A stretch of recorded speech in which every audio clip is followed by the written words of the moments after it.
Hello dear JEE aspirants, welcome back to Edu pod.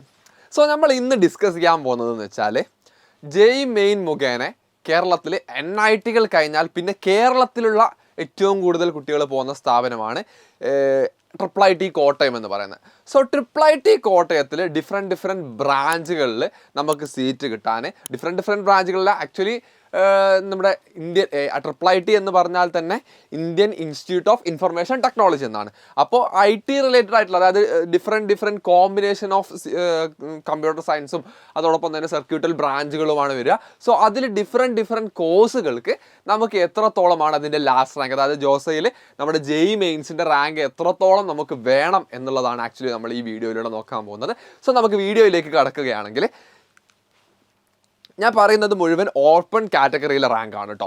അപ്പോൾ നമ്മൾ first of all നോക്കുകയാണെങ്കിൽ നമ്മുടെ BTech in computer science, BTech in CSE ബ്രാഞ്ചിൽ നമുക്ക് ഒരു സീറ്റ് കിട്ടണമെങ്കിൽ ഏതാണ്ട് 40,217 റാങ്ക് നമുക്ക് ജെഇ മെയിൻസിൽ ആവശ്യമായിട്ടുണ്ട്. ഇനി ഇത് നെക്സ്റ്റ് വരികയാണെങ്കിൽ CSE with AI and data science, അതായത് ആർട്ടിഫിഷ്യൽ ഇൻ്റലിജൻസിലും അതോടൊപ്പം തന്നെ ഡാറ്റ സയൻസിലുള്ള സ്പെഷ്യലൈസേഷൻ കമ്പ്യൂട്ടർ സയൻസിൽ തന്നെ അതിലേക്ക് വരികയാണെങ്കിൽ നമ്മുടെ നെക്സ്റ്റ് ജെൻ കോഴ്സ് ആയതുകൊണ്ട് തന്നെ ഇതിന് കുറച്ചുകൂടെ താഴെയാണ് റാങ്ക് വരുന്നത്.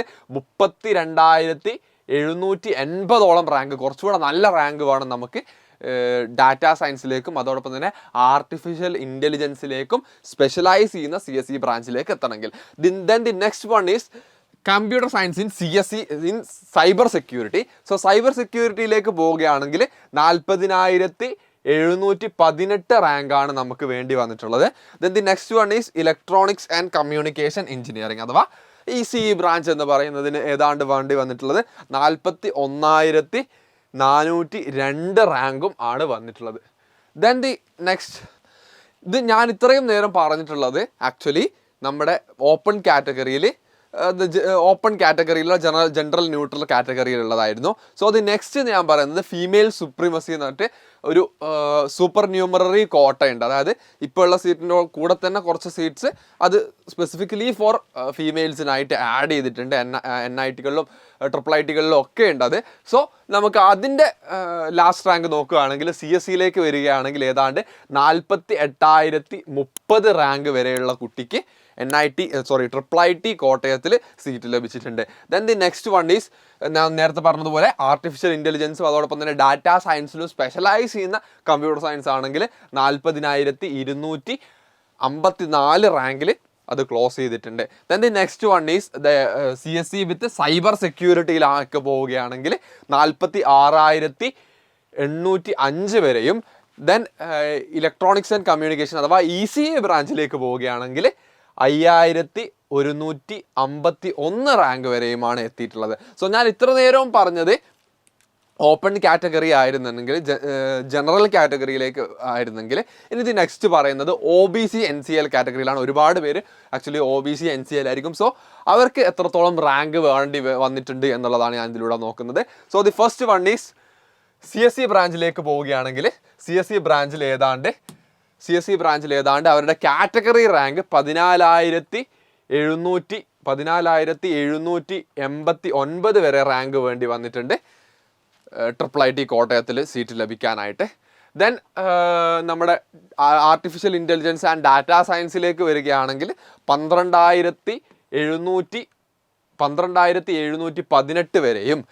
ദെൻ ഇൻ സൈബർ സെക്യൂരിറ്റിയിൽ സ്പെഷ്യലൈസ്ഡ് ആയിട്ടുള്ള CSE ബ്രാഞ്ച് ആണെങ്കിൽ 15,082 അഥവാ 15,082 റാങ്ക് വേണ്ടി വന്നിട്ടുണ്ട്.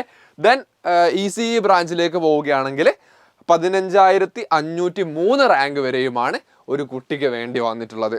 ദെൻ OBCയും ഫീമെയിലുമായിട്ടുള്ള കാൻഡിഡേറ്റ്സിന് നമ്മുടെ CSE ബ്രാഞ്ചിലേക്ക് പോവുകയാണെങ്കിൽ 17,718 റാങ്കും. ദെൻ ആർട്ടിഫിഷ്യൽ ഇൻ്റലിജൻസിലും ഡാറ്റ സയൻസിലും സ്പെഷ്യലൈസ്ഡ് ആയിട്ടുള്ളതാണെങ്കിൽ 15,489. ദെൻ സൈബർ സെക്യൂരിറ്റിയിൽ സ്പെഷ്യലൈസ്ഡ് ആയിട്ടുള്ള CSE ബ്രാഞ്ച് തന്നെ എടുക്കുകയാണെങ്കിൽ 17,884. പിന്നെ ECE അഥവാ ഇലക്ട്രോണിക്സ് ആൻഡ് കമ്മ്യൂണിക്കേഷൻ എഞ്ചിനീയറിംഗിലാണ് എടുക്കുന്നതെങ്കിൽ 18,019. സോ ഇത്രയും റാങ്ക് ഉള്ളവർക്കാണ് ആക്ച്വലി എന്ത് കിട്ടിയിട്ടുള്ളത്, IIIT കോട്ടയത്തിൽ നമ്മുടെ ഈ പറഞ്ഞിരിക്കുന്ന 4 ബ്രാഞ്ചുകളിലായിട്ട്. സോ നമ്മൾ നോക്കണം, അതായത് IIT കോട്ടയം എന്ന് പറഞ്ഞത് ഏതാണ്ട് റീസെൻ്റ്ലി വന്നിട്ടുള്ള ക്യാമ്പസ് ആണെങ്കിൽ പോലും അത്യാവശ്യം ഹൈ പ്ലേസ്മെൻറ്റും സാധനങ്ങളും ഒക്കെ ഉണ്ട്. PPL മോഡൽ ആയതുകൊണ്ട് തന്നെ ആ ഒരു academic life as compare to NITയും IITയും കമ്പയർ ചെയ്യുമ്പോൾ ഇല്ലെങ്കിൽ പോലും നമ്മുടെ പ്ലേസ്മെൻറ്റ് സൈഡിലേക്ക് പോവുകയാണെങ്കിൽ പ്ലേസ്മെൻറ്റ് സൈഡ് അത്യാവശ്യം സ്ട്രക്ചേർഡും സ്ട്രോങ്ങുമാണ്.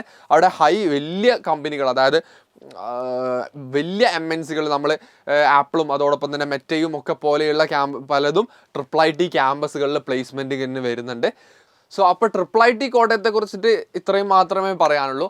IIT കോട്ടയം നമ്മുടെ കേരളത്തിലുള്ള ഏക IIT ആണെന്ന് മാത്രമല്ല, കേരളത്തിൽ ജോസ് മുഖേന NIT കഴിഞ്ഞാൽ പിന്നെ ഏറ്റവും കൂടുതൽ പേര് അഡ്മിഷൻ എടുക്കുന്നുണ്ടാവും ഒരുപക്ഷെ IIT കോട്ടയത്തായിരിക്കും. സോ അടുത്തൊരു ഇൻഫോർമേറ്റീവ് ആയിട്ടുള്ള വീഡിയോ ആയിട്ട് വരുന്നത് വരേക്കും ബൈ.